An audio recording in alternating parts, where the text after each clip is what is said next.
ये जो आप देख रहे हैं, ये है गौतम अडानी की नेटवर्थ, जो श्रीलंका और अफगानिस्तान जैसे देशों की जीडीपी से ज्यादा है।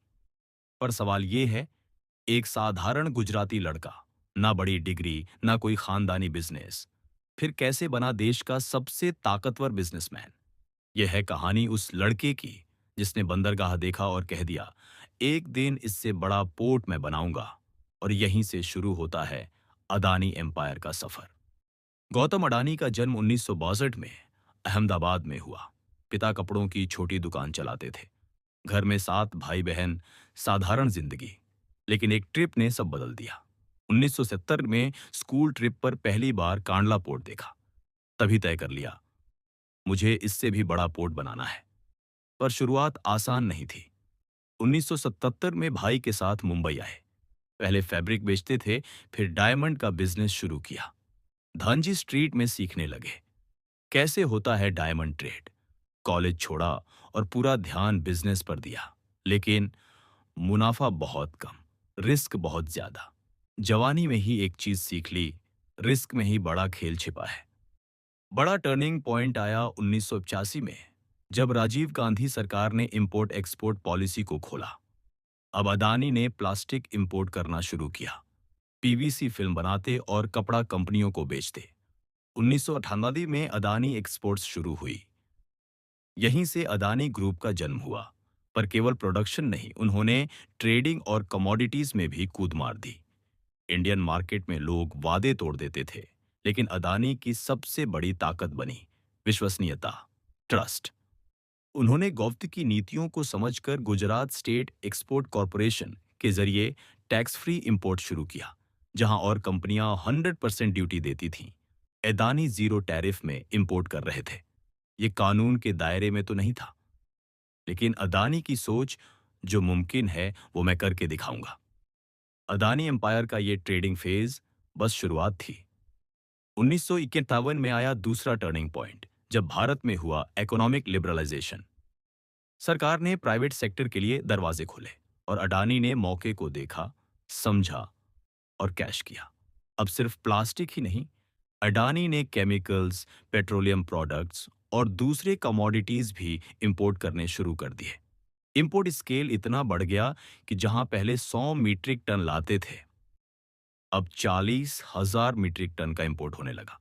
लेकिन असली गेम चेंजर बना मुंद्रा पोर्ट। अडानी को एहसास हुआ, दूसरों के पोर्ट पर डिपेंड रहने से हर साल करोड़ों का नुकसान हो रहा था। तो उन्होंने सोचा, अगर माल मेरा है, कारोबार मेरा है, तो पोर्ट भी मेरा होना चाहिए। 1995 में गुजरात सरकार ने पोर्ट प्राइवेटाइजेशन स्कीम निकाली। अदानी ने पहला कदम उठाया। 1998 में शुरू हुआ मुंद्रा पोर्ट का निर्माण, और कुछ सालों में वो बन गया भारत का सबसे बड़ा प्राइवेट पोर्ट। आज अडानी पोर्ट्स भारत के 23 बड़े पोर्ट्स को कंट्रोल करते हैं। देश के 30% से ज्यादा कार्गो इन्हीं पोर्ट्स से आता जाता है। अडानी ने मुंद्रा पोर्ट के आसपास 2003 में बनाया स्पेशल इकोनॉमिक जोन, एसईजी।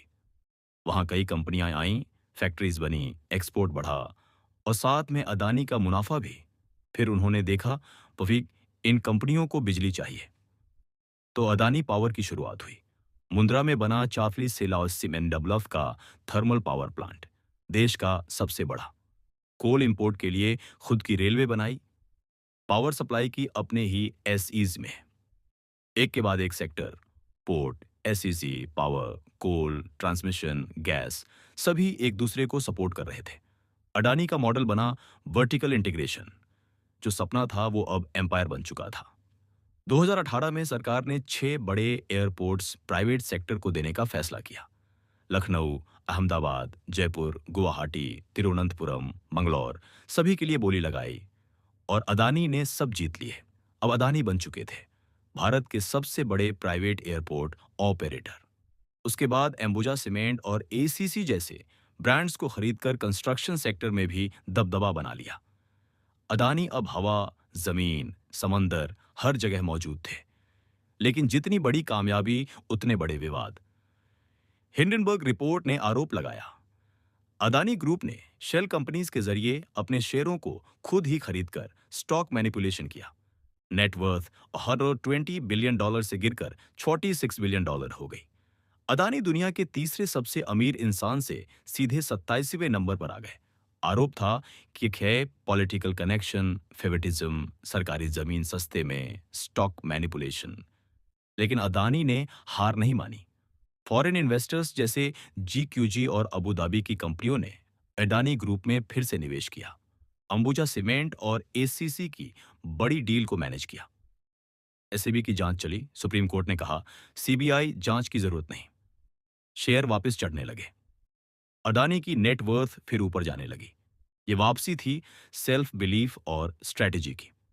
बहस चलती रही, क्या अडानी ग्रुप नेशनल चैंपियन है?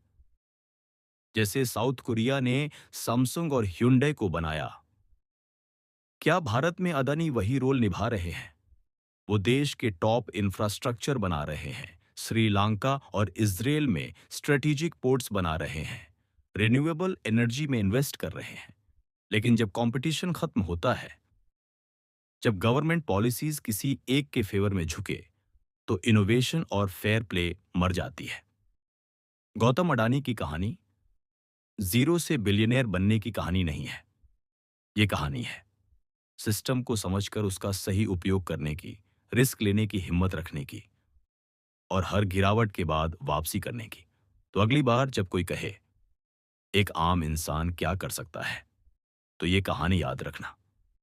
क्योंकि अगर सोच बड़ी हो तो एयरपोर्ट ही नहीं, साम्राज्य भी खड़े हो जाते हैं। और ऐसी ही जिंदगियों की कहानियां हम लाते हैं सिर्फ अनस्टॉपेबल चैप्टर्स पर। तो लाइक करो, शेयर करो, कमेंट करो और सब्सक्राइब करो अनस्टॉपेबल चैप्टर्स को, क्योंकि यहां मिलती हैं असली जिंदगी की असली कहानियां।